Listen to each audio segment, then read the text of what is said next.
to give you a little background about myself, so you'll understand some of the tangents and frustrations I exhibit as I try to actually give a presentation that I'm not well suited to deliver.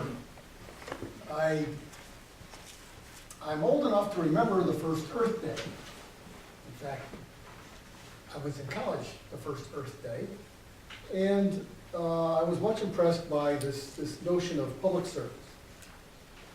And I won't go into all the details, but after being marched off the New York State Thruway by the police, I was encouraged to get educated.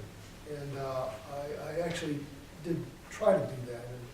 And I ended up going from Albany State, where I got a wonderful education. New York is a great place to learn because there's a lot of strange things going on there, and they're not embarrassed by it. They're pretty open about it. So I ended up with fellowships to Yale, which they were very kind to me, and they tortured me with atmospheric physics and a bunch of other hard stuff. And I eventually graduated in environmental science. And while I was there, I was trying to do consulting because I'd gotten married and needed money, and that seemed like a good thing to do. It was also another exposure to the real world, but I could never figure out the government angle. In my chosen field of environmental science, government played a great big role, but I couldn't figure out how it worked.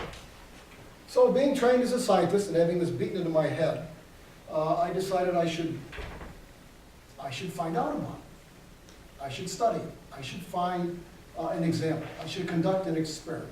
I should go and learn. So what I did was I looked around for a government job, and I found one back in Albany, where I still had friends.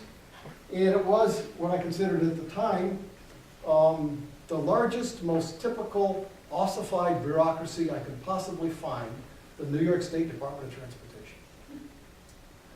And I particularly liked it because it was part of government that was not only government, which in its regulatory role tends to stop things, but it was government in that it provided a service as well.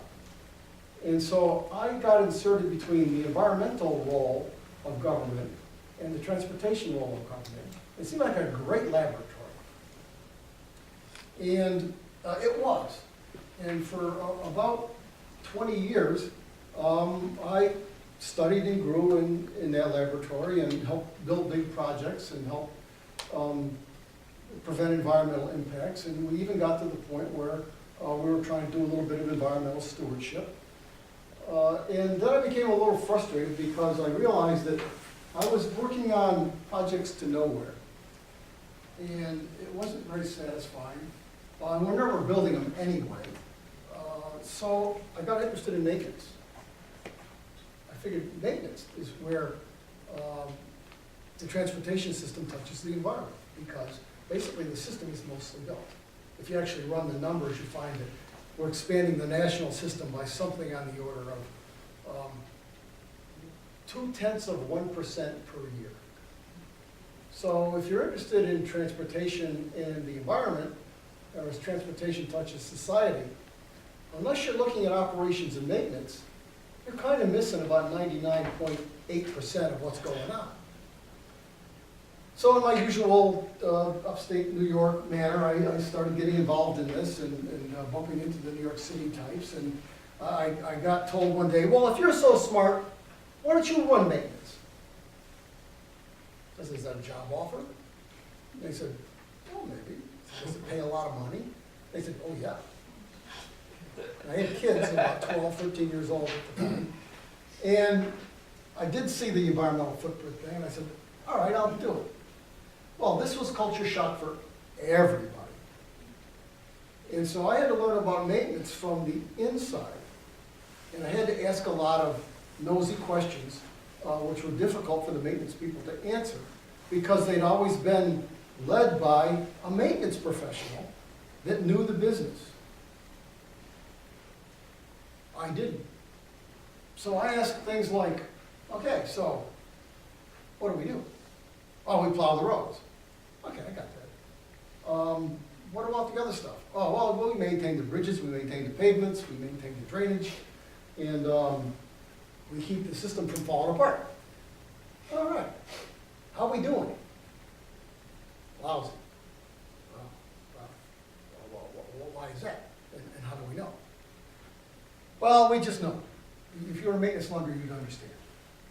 Say, okay, well, I need to get smarter on this. Let's start with having me understand what it is we do.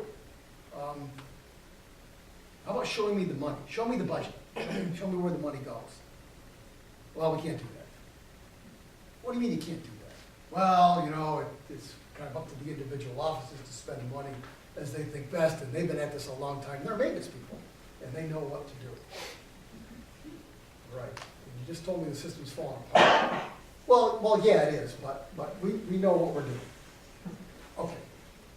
This is a long story, but at the end of the day, we end up having conversations like, okay, I think we should spend more money on bridges. Oh, you can't do that because you'll have to take money away from pavements.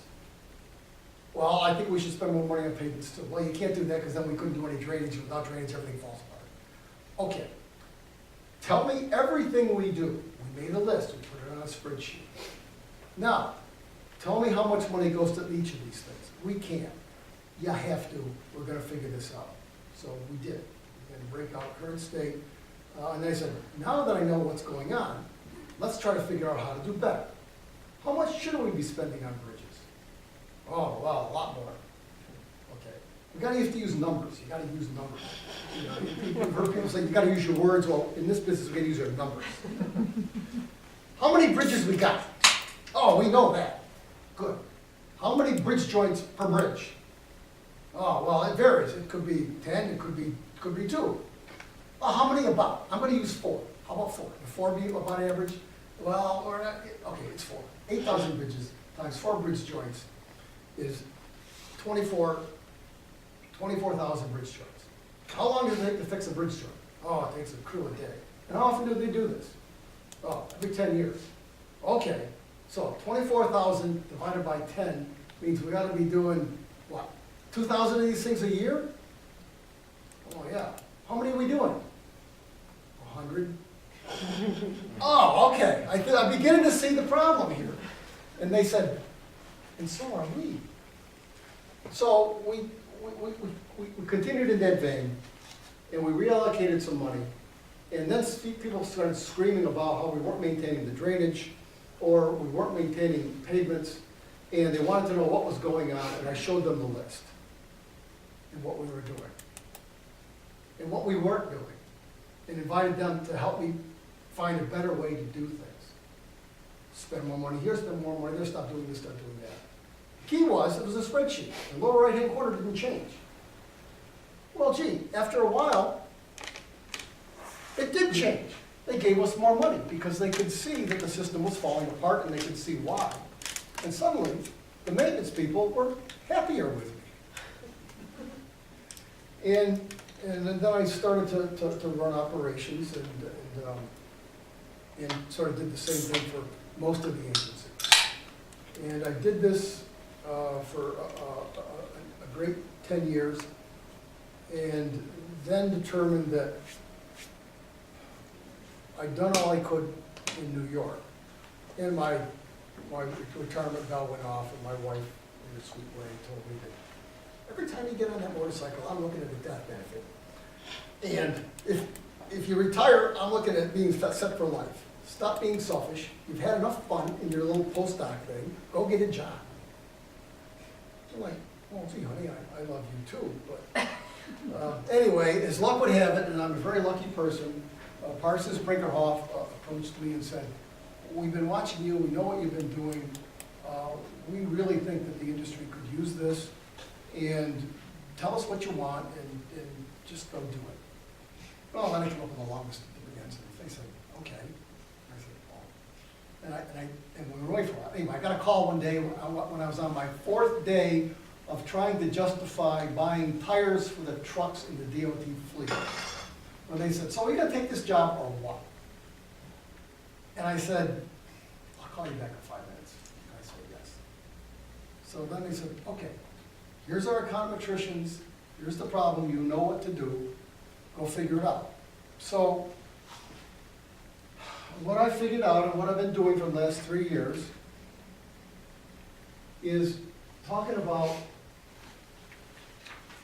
converting transportation down to dollars and cents. Transportation is a very, very basic, fundamental aspect of our society. It touches just about everything. If you don't believe it, the DOT people can tell you.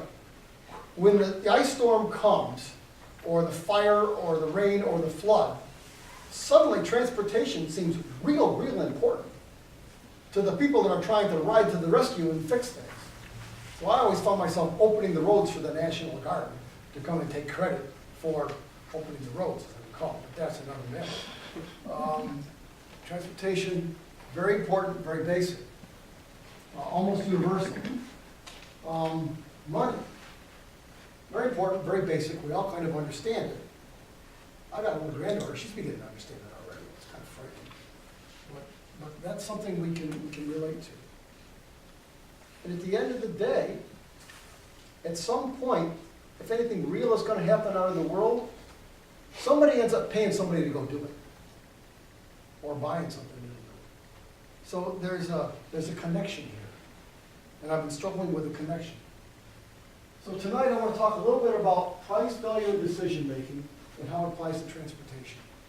That's my public presentation, and I think after I get through that, we'll talk about that a little bit. Not that you can't interrupt as I blather on here, but that'll be a convenient stopping point to go through this. Then as we have time or interest or energy, we'll go a little deeper into the topic of this dollar valuation and see how they can help set priorities, engage constituencies, help us define consensus, document what we're doing. It makes a good sense of what to a bunch of other numbers that we need to have anyway. So, I'm in Idaho. I grew up in the Adirondacks. I live in the Adirondacks. I love the Adirondacks. I love to fish. I used to hunt. And wouldn't it be nice if I could do that while I was out here? No, I can't because I had back to normal. But I looked at it just the same. And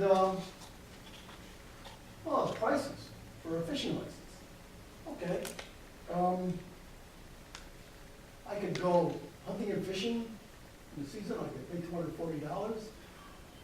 I could do that for 3 years. I could pay $700. I could go just fishing for $100. There's a whole different list of prices here that I could choose as options. There's also a bunch of values. Values and prices are different. These are the values. The values are hunting and fishing, or fishing for 1 day, or fishing for 3 years, or and they come with different values to me.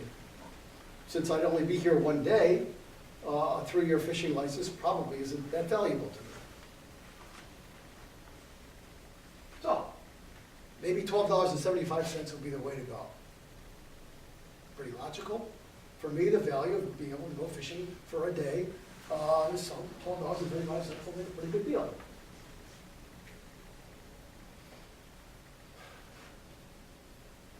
Transportation. Here. Matt put out a blog. He explained it all. We need to make an argument for more transportation funding.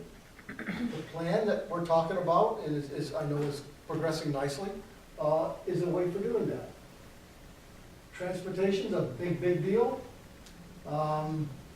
Biggest thing since the pyramids, I think it is. I think it's the biggest public work in history. You can see it from space. Past generations built this. We're living off that now. We're hardly keeping it in a state of good repair for succeeding generations. Doesn't sound right, but there it is. Leading cause of death for teens is traffic accidents. Safety is a big issue. Over 40,000 people a year are killed on the nation's highways. And just because we're living longer doesn't mean we want to spend those extra years sitting in traffic. Traffic congestion is a cost. It's a cost to society. People sitting in traffic are not productive. People sitting in traffic are not happy, with rare exceptions. Driving in snow is stressful, so it does stress, more buses and carpools. It's a way to answer congestion problems is to get more cars off the road. It's also good to plow the snow. Gas pump isn't the fountain of youth. No, it's not. And it's a big problem, at least to other problems, and it's very serious expense. Transportation uses something like a quarter of the nation's oil. Oops. Even if we can't afford everything, I would like to know what we need to accommodate all that future growth. If your children want jobs, there needs to be growth. No transportation, no growth. It's pretty straightforward. Walking and biking are important. We need to build it in a way that encourages them. It's healthy, it's efficient, it improves quality of life. It's worth an investment, worth a look. Roads, where we're going, we don't need roads. Back to the future. Well, you need roads in your future. Well, we can talk about that a little later. Also, we have a vision that we put forth. We're talking about new housing and jobs in major activity centers, strong focus on recreation and open space, variety of housing types reflected in the growth. We want to preserve farmland and environment. We want to support the local comprehensive plans and goals. We look at high capacity transit, multimodal infrastructure and services throughout the region. And the key goals: walkability, farmland, congestion, transportation options, jobs, housing balance, better access to park, maintaining environmental resources.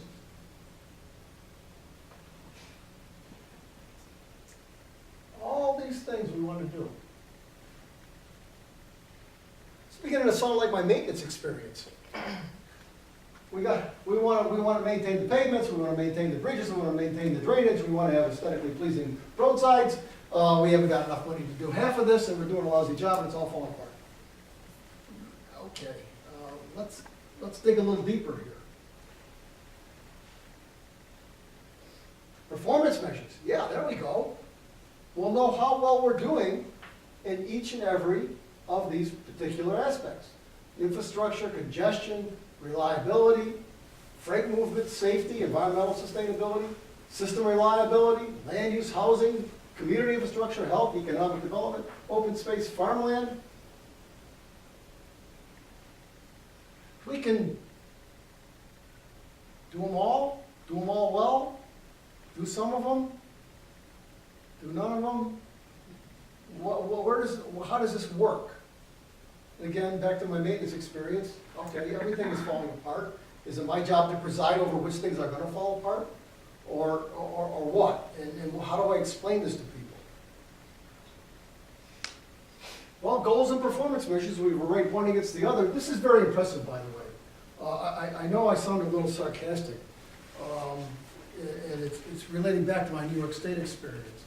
But the plans and this kind of stuff, you don't see this in the rest of the country. You don't see this kind of level of analysis and detail and transparency. This is really very good. I'm here to make it better. So, going back to this. We need to make the argument for more transportation funding. The plan is a tool for doing that. Let's stick with that for a moment. Let's recall making an argument: price, value, decision making. We know the prices, we know the values, and we can make decisions. Three moving parts here. How many moving parts on this chart? All these different aspects to be integrated and optimized.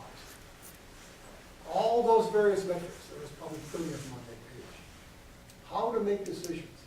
How do we decide if bikes are more important than safety for motorists, for life cycle costs, for mobility, for access? How do we decide those things? The land use, the environment. Well, I think that dollar equivalents can help. We could start by looking at, so what do these things cost? Tell me what they cost. That's at least a start. Can you tell me that? How many bridges do we have? How many bridge joints do we have? How much does it cost to fix one? And what happens if we don't? That's helpful to me in figuring this out. So we can at least start putting some cost to some of these things. Now it gets a little trickier. What are the values of these things? We'll come back to that a little later. But they all have value. Of course they have value. If they didn't have value, we wouldn't do them. The question is how much value. And if we have value in dollars and cost in dollars, we could do the division. See what's the benefit cost ratio. What we want to do first are the things that don't cost very much, that bring great value. Seems like a good strategy. This is how you buy a fishing license. It's how you buy, how many of you made major purchases in the last couple of years? A car, a house. How about household renovations? Anybody done household renovations? Anybody fixed a kitchen? Yeah, I see you rolling your eyes. In your own world, how do you approach that? You don't just say, we're going to have a new kitchen. Well, that's kind of how it starts usually.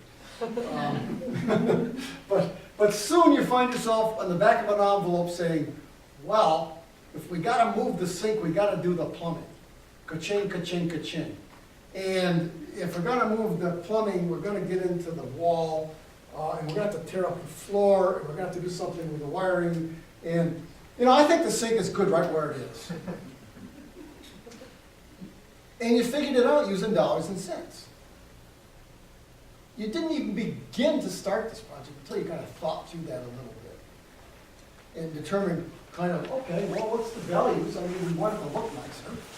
And what's the prices? We don't want to spend more than the house is worth fixing this thing. So this is kind of the way forward. Okay. So going back to Matt's first point, we need to make an argument for more transportation funding. The plan is a tool for doing that. If we can have explicit benefits and costs for what we're buying and what we're getting, that'll help us make a case for doing more or doing less or doing something different. It also tends to be the way that the federal government allocates money to the Tiger program. I don't want to go into that deeply, but by going through and doing this kind of calculations, you're sort of setting yourself up and being ready for these things which periodically cycle through every couple of years.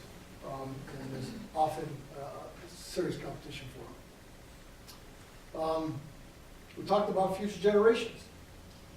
Well, once you've converted things into money, you can talk about discount rates. What's a dollar worth now versus 20 years from now? What's preserving a bridge now is you'll have to replace in 10 years if you don't replace those bridge joints. And the whole bridge joint thing. The bridge joints are the space at the ends of the bridge so the thing can like flex and move when it gets hot and cold. And what happens is, if you don't take care of them, the water starts to leak through them. And for some reason, bridge engineers always like to put the bearings that hold the whole bridge right underneath those things so that they rust and they seize up and then the bridge breaks and it's really ugly. So putting money into those in terms of life cycle costs for the bridge is about as smart a transportation investment as you can make typically.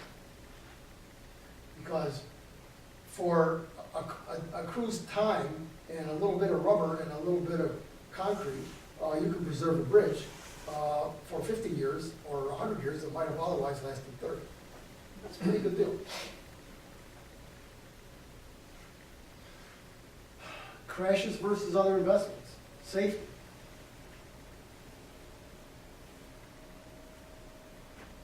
I don't want to go into the details, but as maintenance director and operations director, I would occasionally have to meet with the parents of children that were killed on the highway because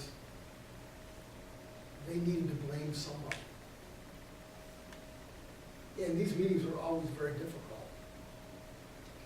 And afterwards, I always wanted to put more money into safety. I didn't have them, and money and I had to spend money here, money there. I needed a way to figure out whether I should put more money into guide rails, more money into snow plowing, more money into signs versus less money into pavements, less money into bridges, less money into drainage. Very difficult thing to work through. If I could get them all in dollars, that'd make it much easier. So that's why I started gravitating towards dollars.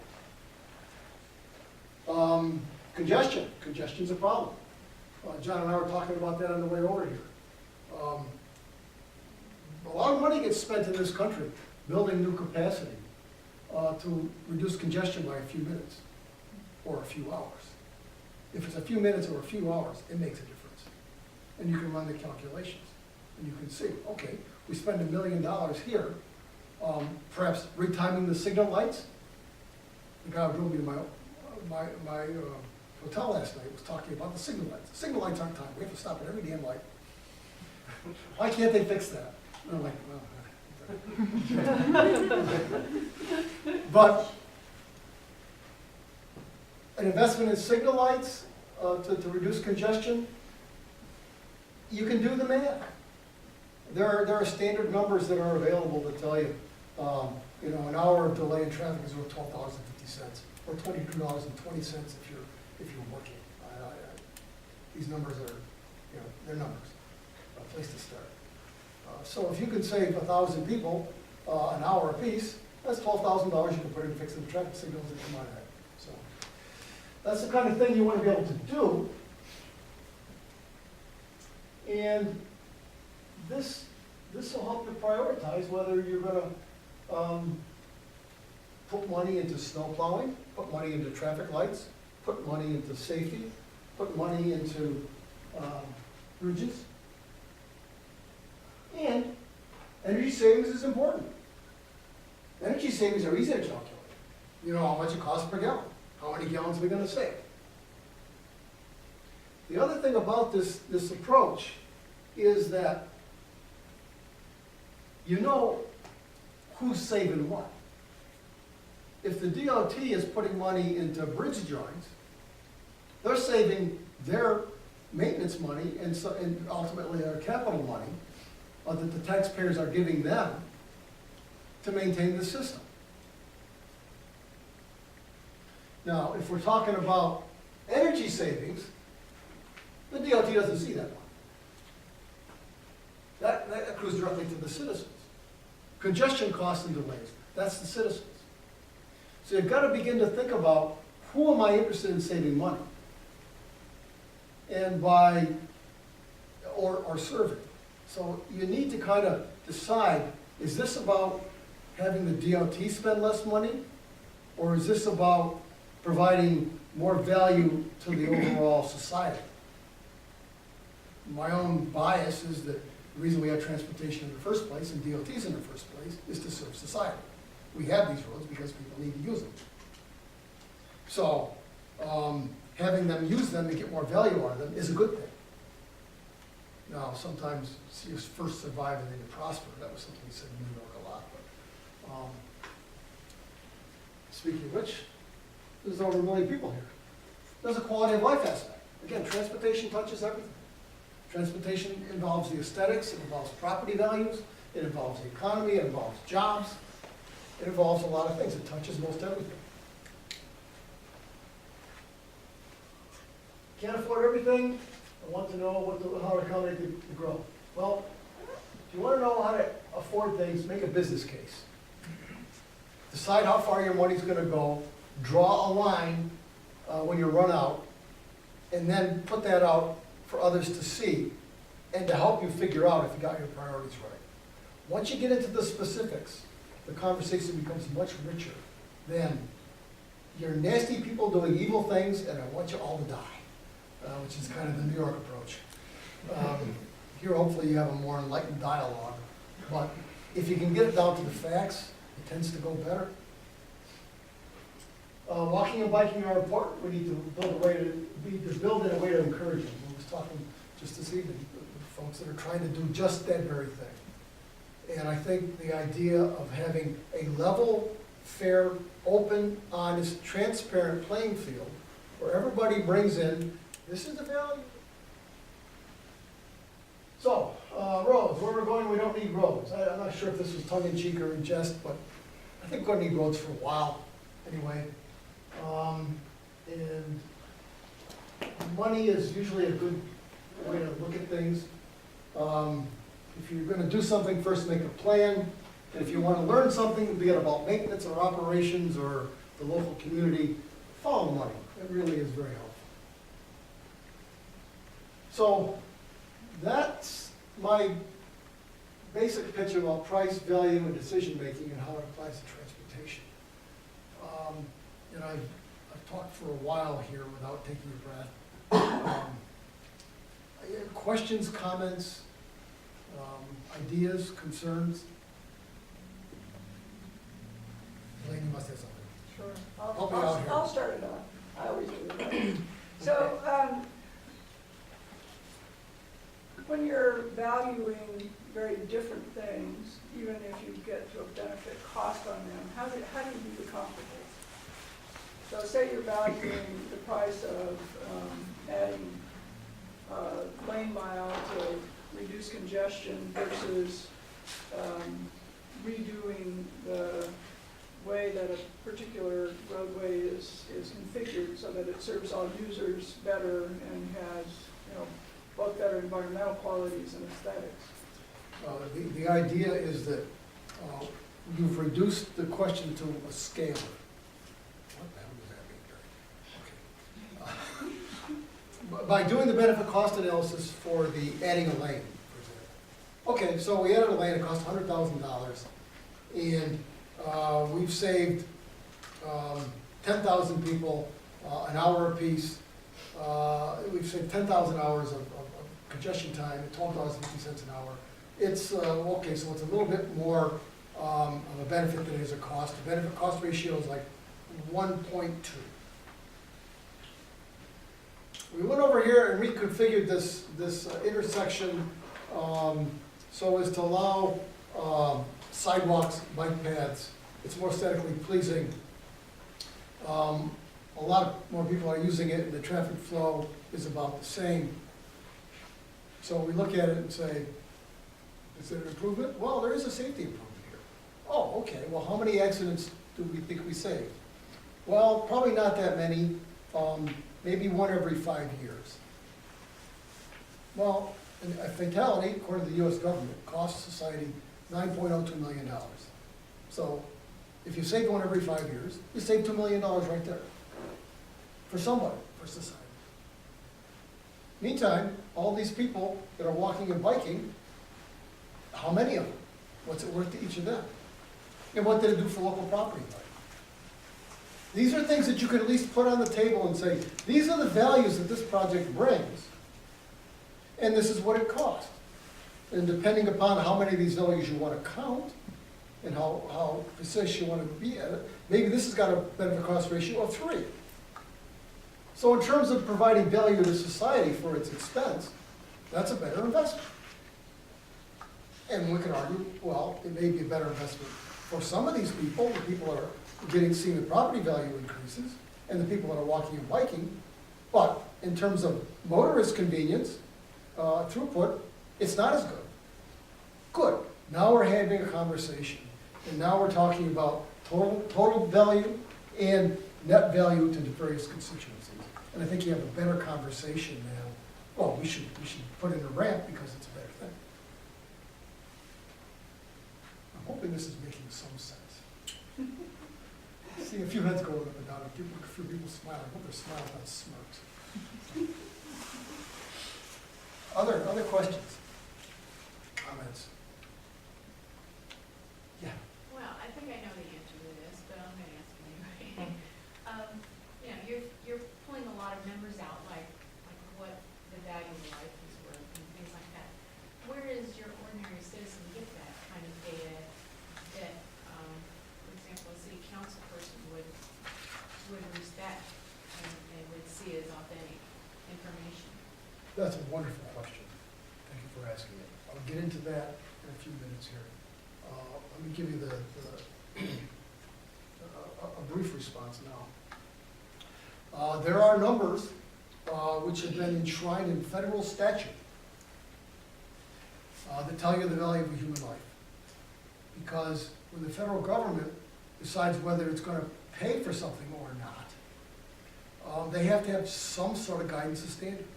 After talking to people who suffered loss, I might be ready to spend $100 million to save a life, or to forestall a possibility somebody might get hurt, maybe got hurt. But you gotta be able to put a bound on that, it's gotta be fair, somebody else might have a different one. So, the federal government does studies and they hire consultants, they spend a lot of money, it's a great thing. And they do these studies to determine, well, okay, so, a person, how much money do they earn in their life? And how much would they lose by being dead? And what's the cost to have them dead? And they do the calculation and it comes out whatever it comes out, $9.02 million. Which is, this year's number from last year was 6.07, so apparently we all got more valuable than last year. I'm glad to hear that. But anyway, there are sanctioned official numbers that are out there. My own view is, this is your money. This is your community. You ought to decide. And if you think that a human life is worth more or less, then great, put it down. If you think that walking and biking is worth $20 per VMT, great. You guys all talk about that and decide. If you think it's worth 2 cents per VMT, that's okay with me too.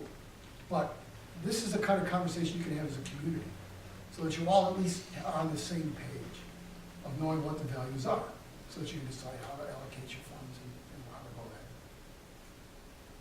it. I know this is a little nebulous now, hopefully it'll become clearer as I go. Other questions, comments, ideas? Just one thing that went through my mind is the Netherlands, their system over there, it seems like they've given up on expanding roadways and gone to bicycle lanes more. What went into that? I'm not sure. They have a whole different society. They've been around for 1,000 years. They seem to be planning to be around for another 1,000, which seems to be a foreign concept to us here from what I've seen. But maybe I'm getting a little too personal here. They also have a fairly stable population, Right. and they haven't got much room for roads. So I think all these things together with a culture, that they grew up with bicycles and really take some pride in that. It has something to do with it. But they may think that, bicycle traffic is worth, they may think driving a car down the road is a negative value and should be stopped as opposed to bicycle. They may well be right. But that's the kind of thing you get into. Yes?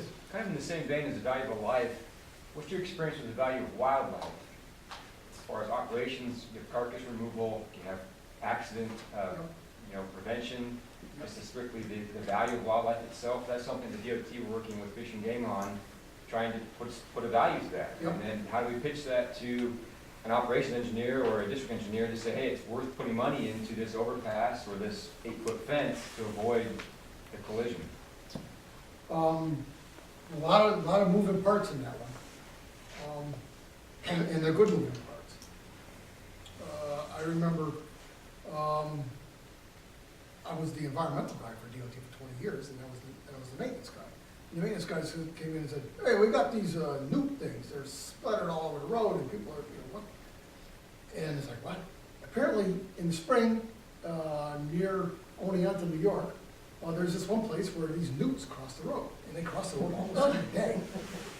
And it really makes a mess, and it's really hard on the newts. Don't bet against the truck versus the newt. But occasionally, people would have, anyway, to make a long story short, I took my environmental guys and said, go figure out how to fix this and talk to the maintenance guys. They put their heads together, and the next day, this is a great thing, there was a fence that directed the newts into the culvert. Problem solved, went away, never had another problem. It cost I don't know what it cost. They couldn't tell me. It was before we But that was just a simple, easy, cheap, never did figure out the value of a newt. But we knew the cost of an accident, and we knew that people were unhappy with it, and we just felt good about being able to do this for almost nothing. It was the most scrap things we had there. Another example is the environmental guy. I would forever be trying to get permits from the Corps of Engineers, and they would always be talking about how many trees we were cutting and how many fish we were displacing, and they would want to be mitigating for that. And I was DOT guy. It's like, trees? You want trees? I'll plant 1,000 trees. Acres of wetland? You want wetland? We'll make it 100 acres of wetland. What kind would you like? And this really confounded the environmental people because they were not used to this kind of thing, where we kept saying, you know, we need to fill this wetland in, and we've got to do that because this road's got to be expanded, because otherwise people die. Don't you care about people dying? You know, and they'd say, well, of course we do, but you can't fill a wetland. And my solution was, you want wetland? We're the DOT. Drainage is us. We'll make you wetlands. And we made a lot of them. And we didn't even really care about whether it was 10 to 1 or 50 to 1 or whatever. We thought, hey, we had an opportunity to do it, we did it. And this did get, this is a bit of a digression. Sometimes the video camera upsets me. But I did take a bit of sport in it. I have to admit that. We weren't getting along that well with the Fish and Wildlife Service. I learned about this blue lupin butterfly. Carter blue butterfly, endangered in New York. And I learned that it ate the blue lupin plant. The blue lupin plant likes open environment, sandy soil. They got really upset when we destroyed 1/10 of an acre of it to do a shoulder. So I said my proposition was this. I'm going to create 1,000 acres of blue lupin habitat along my highways. Because it's open, they're sandy. I'm going to plant blue lupin. Only thing I want from the Fish and Wildlife Service is a permit to be able to go in and mow it every now and then so the trees don't grow and people can see the deer coming. They wouldn't give it to me. My rejoinder was, who loves the butterfly? It's a bit of a digression. But you see the values that get involved here. You know, maybe a dead raccoon. What's a dead raccoon worth? What's a raccoon worth? $10. Fine, 100. You know, what's it going to cost to keep us from having a dead raccoon in the road? $1 million. Okay, well, I don't think it's worth $1 million. I'm sorry. So that's the kind of argument, kind of conversation you can have that brings these things in. Hey, if you could stop the raccoon from getting run over and it costs you 50 cents, you should do it. If it's going to cost the taxpayers $10,000, maybe not so much. Or at least have a conversation. So that's the kind of power of this kind of analysis. All right, I'm going to mush on here unless you all want to leave or have a cup of coffee. Okay. I'm a New Yorker. I must admit, as a New Yorker, lack of active resistance is considered support. So, this is my take on the professional presentation of this concept, which is about the same stuff. But you got to give a longer, more syllables. Professionals. So, performance measures for multimodal transportation investments, and a comment metric for assessing net benefits across the triple bottom line. So the idea here is to talk about how dollar equivalents, and that's what we're talking about here. Who knows if a raccoon's worth $10 or not, but call it dollar equivalents, people seem more comfortable. To set priorities, engage constituencies, forge consensus, document decisions, and make good use of MAP 21 metrics. This may even be on the handout, I don't know, I kind of forgot what everyone was kind of up to. Amy was kind of up to. Yeah, that's good. So, transportation affects, as we said before, just a lot of different stuff. I find it to be helpful to use the triple bottom line as a convention for just keeping track of some of these things, economic, environmental, and societal. And you can list as many things as you want under each, but at least you've got some way to begin to categorize it. So when you start looking at these different aspects, and you're trying to figure out whether we should put up a fence here to keep the raccoons off the road, you've got economic, environmental, and social issues, which there's trade-offs. You can't optimize them at all, which is why I had so much trouble as a maintenance director with performance metrics when I had 100 of them. Also, if you're going to assess these things and communicate them, they're all got different units. You've got raccoons versus babies' lives versus hours in traffic versus tons of carbon versus tax base versus access. It's very confusing. And different people tend to look at things differently. They're going to have different interests. You're going to find some people who say we should save that raccoon, no matter what it costs. And we got other people who say, I try not to sweat the heck up. Different folks with different values. So, at some point, we got to set priorities. Somebody got to decide what we're going to do, what we're not going to do. Ideally, with some consensus and some rationale. So the idea is that we can break down these disparate units, these conflicting interests, and these irresolvable trade-offs down into one metric. We can have a better conversation, even if we lose some of the fine-grained analysis of all these metrics. So, starting to list these things out and putting some dollar equivalent values to them is a way forward. It turns out that people that really do have to decide who's going to get what use this very approach. If you apply for a Tiger grant from the U.S. Department of Transportation, they will ask you these questions. I want to know about long-term outcomes, livability, economic competitiveness, safety, state of good repair, environmental sustainability, I hate that term. Types of societal benefits, VMT, land use changes, travel times, operating expenses, accidents, life cycle cost, VMT, environmental emissions. And they put numbers to all of them. They give you the numbers you got to use. You tell them how many. They tell you what these values are. They do the math, and then they allocate the money depending upon your benefit cost ratio. Because at some point, they have to have a way to decide who's going to get the money and who's not. What project is worthy, which project isn't. They need to be fairly analytical, fair, and transparent about it. So this is how they do it. They have the statistical value of lives. Oh, that's the old number. We're working on that now. And they basically condense it all to dollars. So this is a system that's working at some level and has worked for some years. And if I prefer the triple bottom line convention because it just helps me understand it better. And that way I know if I'm leaving things out or putting things in. Turns out, they leave a lot of stuff out.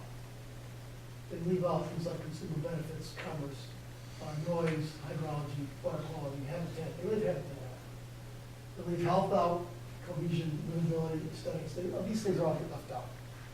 And since my office is in Washington, we need something to do all day long. Occasionally I go over to their office and I'll torment them a little bit, just because I can. And I ask them questions like, well, how come you don't consider habitat in the Tiger program? I mean, the tiger, it's a tiger. And they get annoyed. And they say, we don't have a number for habitat. I said, well, sure you have a number for habitat. We don't have a number for habitat. In fact, we don't even list habitat. I say, exactly. Your number for habitat is 0. That's the wrong number. I can give you a better number, 10. It's better than 0. And then the conversation starts to degenerate, and I go back to my office. And and talk to people like you, and be like, listen. So, I don't think that 0 is the right value for a sense of place. There's a lot of, in this plan that, you know, I've had a chance to skim, there's a lot of great stuff in here. Community values, aesthetics. This is the big bridge. To spend extra. I'm on video. Okay, so, I'll tell you later the story of the Oakland Bay Bridge and my conversation with the chief engineer. This is something I picked up in management school. They tortured me when I sent me to management school. It was interesting. Some of it's the obligation of any component is to contribute its best to the system, not maximize its own production, profit, or sales. That means, Gary, you can't spend all the maintenance money plowing the roads when we also gotta paint the bridges and fix the guide rails. You can't do one thing versus another. The problem is, people in organizations tend to focus on their aspect of the system. It's just human nature. We all want to have a sense of worth. We all want to feel what we're doing is important. We all want to advocate for what we feel is important. We all want to do better in our chosen roles. So the pavement guys are going to argue to the death for every nickel should go into pavement, and the bridge guys are going to argue that every nickel should go into bridges, and there is no avoiding this. The only way to begin to bridge it is be in charge of both of them, which is why organizations have a hierarchy and a structure. I was worried about that. It took me 30 years, but I did figure it out. That said, and this is something I put this slide in to remind myself, this method of doing dollar equivalents, of doing values, of doing prices, of doing benefit cost analysis, it isn't going to give you all the answers. At some level, if the numbers told you to put every dime right there, you know, the people that lived over here probably aren't going to go along with it.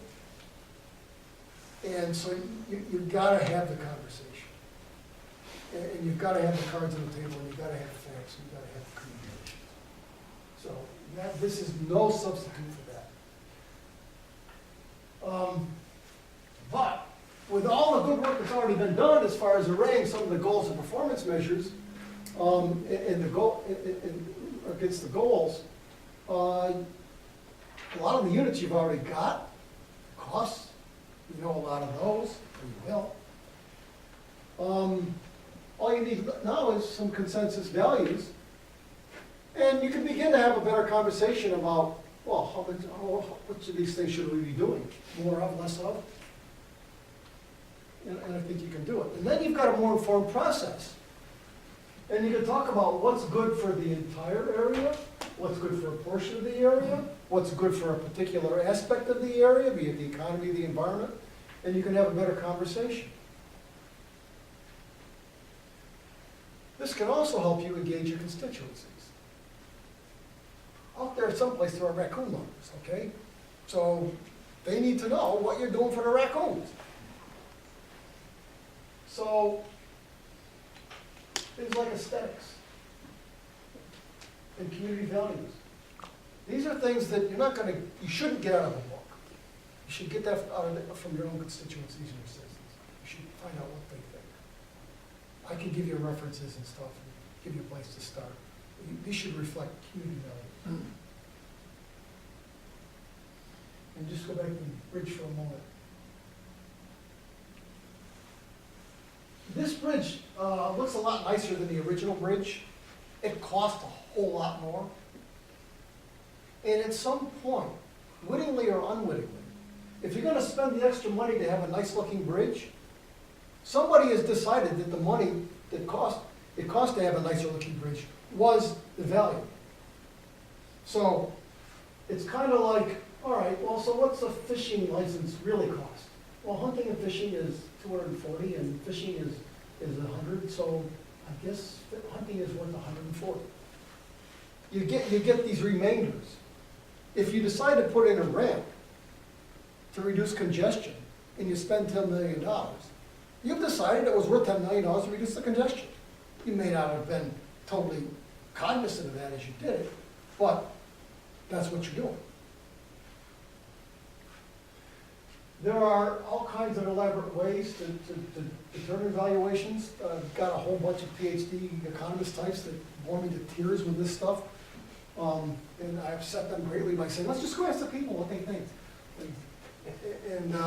So there are different ways to do it, and a lot of science behind it, and I shouldn't diminish their work. Not that I can't help it. I prefer to use a sense of scale. I was asked by FHWA recently to try and look at a bunch of sustainability practices and determine kind of order of magnitude values, and I did. They didn't like it. But things like, okay, if we're going to talk about snowplow, let's talk about how many accidents will be avoided. If we're going to talk about ITS, let's talk about how we're going to facilitate travel.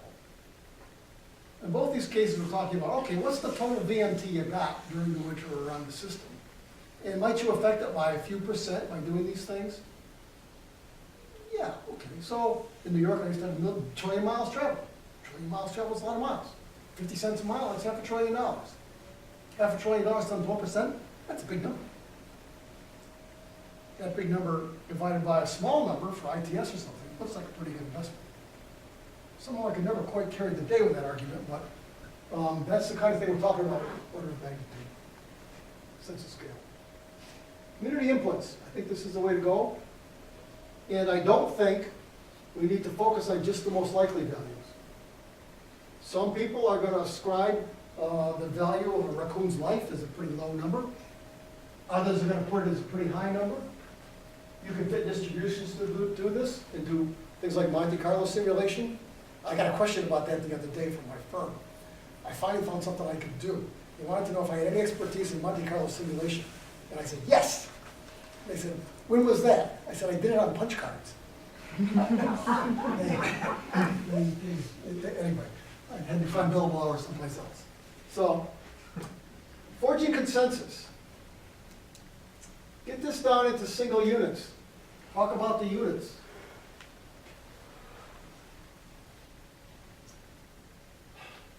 Run the numbers. See what kind of answers you get. Do some research. Sharpen up your answers. Get some stakeholder feedback. Hold some workshops. Hold some interviews. Show the people what kind of numbers you're talking about. What kind of ranges of values. Inform the process. And, again, in my work childhood in New York, documenting decisions is a big deal because I'd often end up explaining it to the judge because somebody wouldn't like it. And there's more lawyers in New York than in the rest of the planet. Yeah. So I would come up with things like this and use it to explain it to the judge. By the way, lawyers can't do numbers. You have a big advantage if you're talking to lawyers and you're doing numbers. Again, it just wasn't important.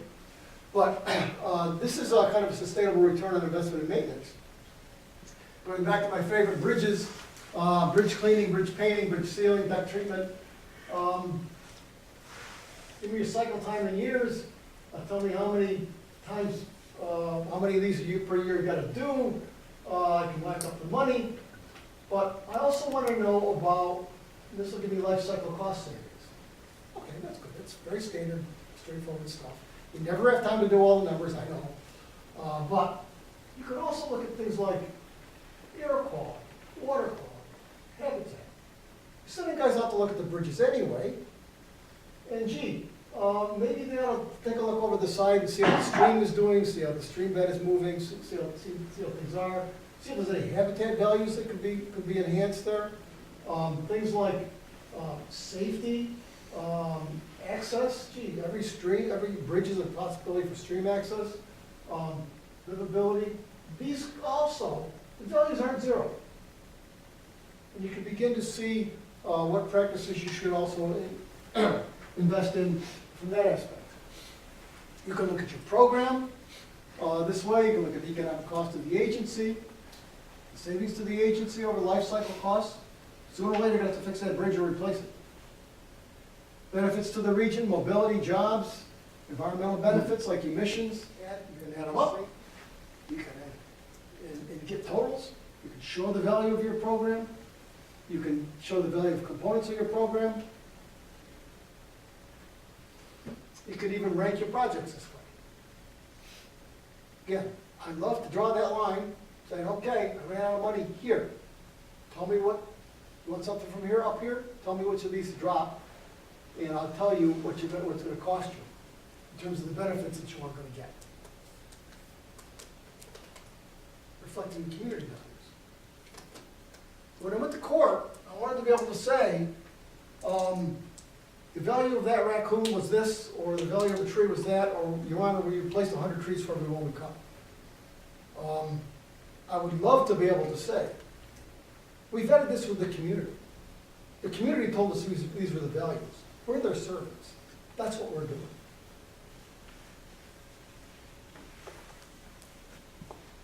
And this can be a fairly elaborate process, or a back of an envelope. I prefer to start with the back of an envelope. But the idea is do some research, run the numbers, get some stakeholder feedback, and proceed in that manner. This is about forging consensus. I wanted to come back to that. Because if these these values reflect your community values, you're going to get a lot more support from your program than if they don't. This is democracy. If the people support what you're doing, the political system's going to support what you're doing.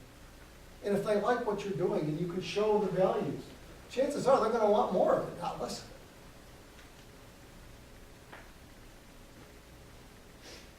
it. And they could use these MAP 21 metrics. MAP 21 is the latest federal transportation law. It requires the development of metrics in several regards: pavement, bridges, congestion, freight mobility, air emission safety. They're all in different units. God help them. And they're all required. You've got to have a plan for each of them. My simple solution, which has not been widely accepted, is to say, hey, why don't we just take these numbers that we get out of these things, plug in these tiger numbers that you've been using, and get some dollars and cents out of this thing, so I know whether I should be investing in bridges or pavements or freight or whatever. Because isn't that why I'm doing these metrics in the first place, to figure out what to do? The answer is usually, go back to your office, Gary, we've heard enough. And this is kind of a way to lay that out and to do that kind of calculation. It's not difficult, and I'm sure some people will already do it. Point is, since you're going to have to come up with these numbers anyway, you may as well use them in your plans. Kill two birds with one stone. So hopefully at this point, okay. So, are you with me so far with most of this stuff? I got a few more slides just to show you. There are tools and data sources available to help you do this. You're not starting from ground zero. There's my firm, I think I have to tell you this, I developed a tool with the econometricians to help facilitate these calculations. It's not required to begin to make headway on this thing. It's just a convenient way to do it because it does the math for you. And it does it pretty well. I've even used it myself.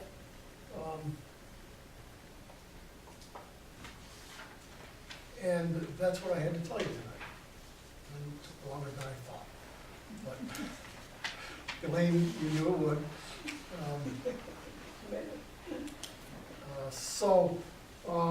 Questions, comments? Did the rest of it help, or does it make it worse? Oh, okay. Support. I was just wondering if you could give some examples of some either clients Parsons, Brinckerhoff's working with, or other examples that you've seen where some of this is coming to play currently outside of your past experience with New York, but some other areas. I'm so proud of myself. I have a list. We've done this for several clients. My favorite one was Minnesota DOT, where they had an initiative to basically improve conditions statewide across the triple bottom line. They had a grant program of $30 million. was available to the locals for investing in transportation like projects. And what they did was they arrayed these various concerns, put values on them, and all. It was like a mini type of program, except they considered a few more things. And this seemed to go pretty well. Since then, they seem to be adopting that for other programs because they just like the transparency and the analytical. These other places where state DOTs have used it have often been in connection with the Tiger program, where you do this kind of number. And these transit agencies as well. I've been using this approach. Alameda County in California just adopted it for a countywide transit program. They wanted to know, we understand transit affects our whole county. We want to know what it does for the environment. We want to know what it does for quality of life. We want to know what it does for transportation. We want to know what it does for access. And we want to be able to balance all those things. So this particular tool seemed like a good way for them to go, and they're using it now. So, yes, it has seen some use. I don't want to give you the impression that everybody's running around putting values and things on the net and saying, come on down, show us your values. But this is, I think, the way it's going. I think the way it should go. The professional community is much more comfortable with numbers, with decimal points and zeros and significant digits and references. They're very big on references. It's pretty fun. And as well they should be. But it comes from an engineering background where you don't guess at how strong the steel is in the concrete. So you kind of got to check that out. That's a different approach to the problem than, look, we're trying to serve society, and we need to figure out how to allocate our resources to do that in a systematic manner.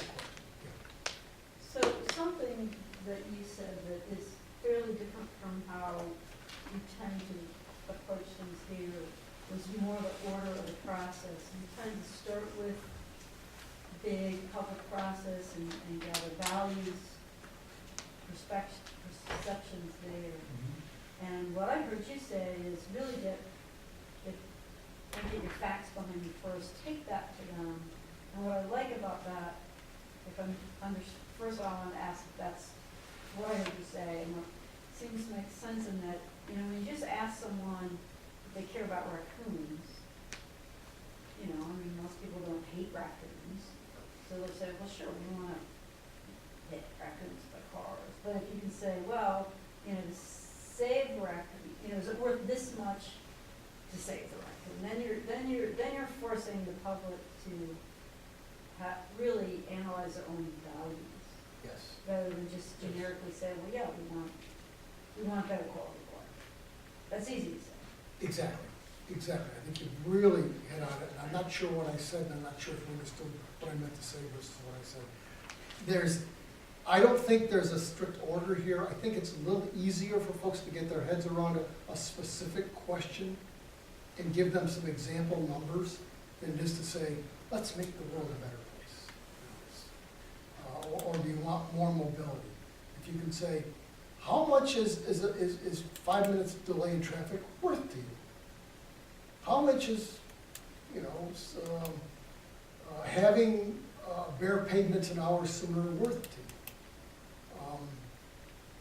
Do you agree that investing maintenance to make our transportation assets last longer and save money is a good investment dollar for dollar? Or do you think that that ought to be subject to heavy discount? Where we'll use them now and we'll replace them later, and later is somebody else's problem. Those kind of generational equity kind of questions. But I think framing the questions is good, and I think you get a lot more engagement and a lot more real information back that you can use by breaking it down into finer units. So that people that are interested in bicycles can talk about bicycles. what is a mile of bicycle travel worth?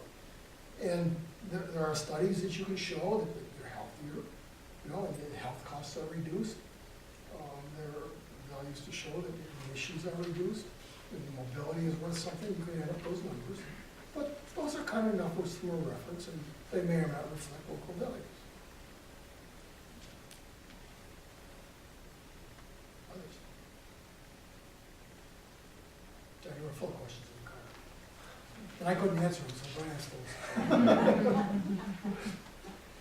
I have a question. I guess to what extent does this process, or this way of thinking kind of help frame how you set up the bank, so to speak, of what projects or what types of things are competing with each other? What are the values in what you're doing, and then what's it going to cost if you don't do it? Or if you're putting money here, you're taking it from somewhere else. And I'm thinking, to be a little more specific, for our situation in the two-county area, for our public transit system, it's relied primarily off of property tax for the local share through the cities, which obviously is competing with a very large pot of needs and other things, fire, sewer, all you know, different services, police services. And so it's a different type of an assessment than if there's this sort of agreement ahead of time, this pot of money is open for discussion for these types of things.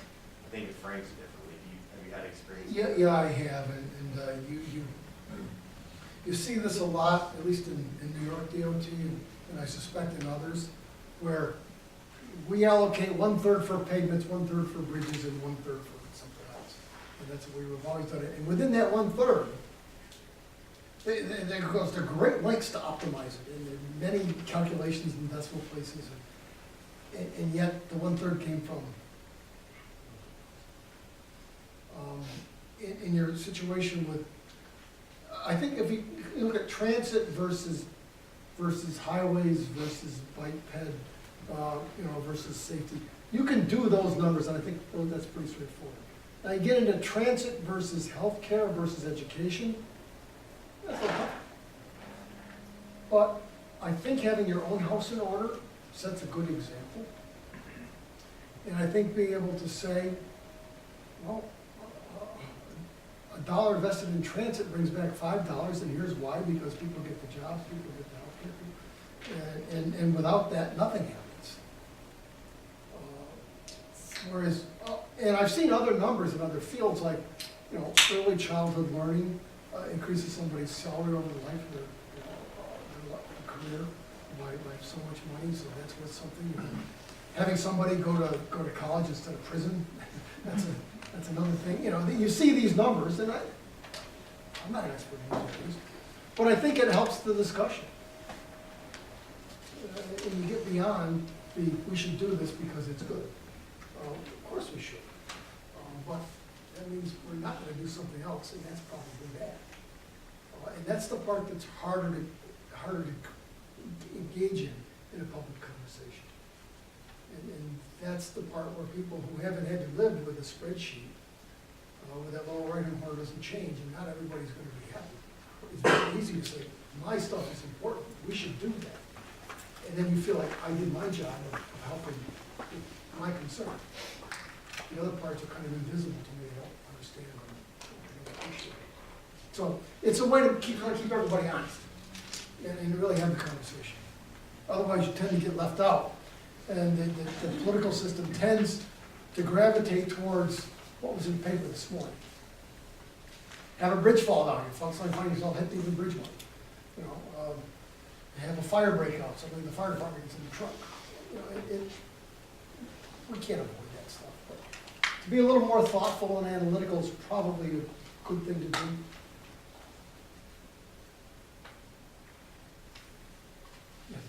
Just getting my head wrapped around this, thinking, are there ways that you come up with values without, I'm thinking typical stakeholders approach and stuff, but just looking at researching an area and just seeing what the population does and trying to add a value to that, just based on lifestyle choices, the way people live, without actually going out and trying to poll and gather information? Yeah, you can get a lot of information that way, and economists are very fond of this, and they're very good at it. A lot of the things like livability show up in property you put in a complete streets treatment in a neighborhood, and, you know, the property values can go up by, 10%, 20%. And somehow society, or at least those people, have seen a benefit here. And it gives you some idea as to what these complete street treatments are worth. And then you can decide, you know, to whom they accrue and such. But you can begin to do math. If you did a complete streets treatment, and the property values remained absolutely the same or went down, probably something wrong here.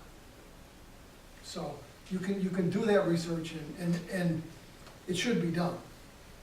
And where I'm coming from is, and this is always the hardest part, let's make a beginning. Let's at least do some estimates, let's do some outreach, let's do some research, let's put some numbers down and try to make some decisions. Having done that, and again, going back to my maintenance experience, with how many bridges have we got anyway? You'll get attention devoted to this matter, and every year, every cycle, you'll get better information. You'll build it up like Wikipedia or something, you know, where just more information becomes available to you. More communities have done it, more communities have researched it. You can begin to pick and choose among those numbers and have a richer analysis as a result.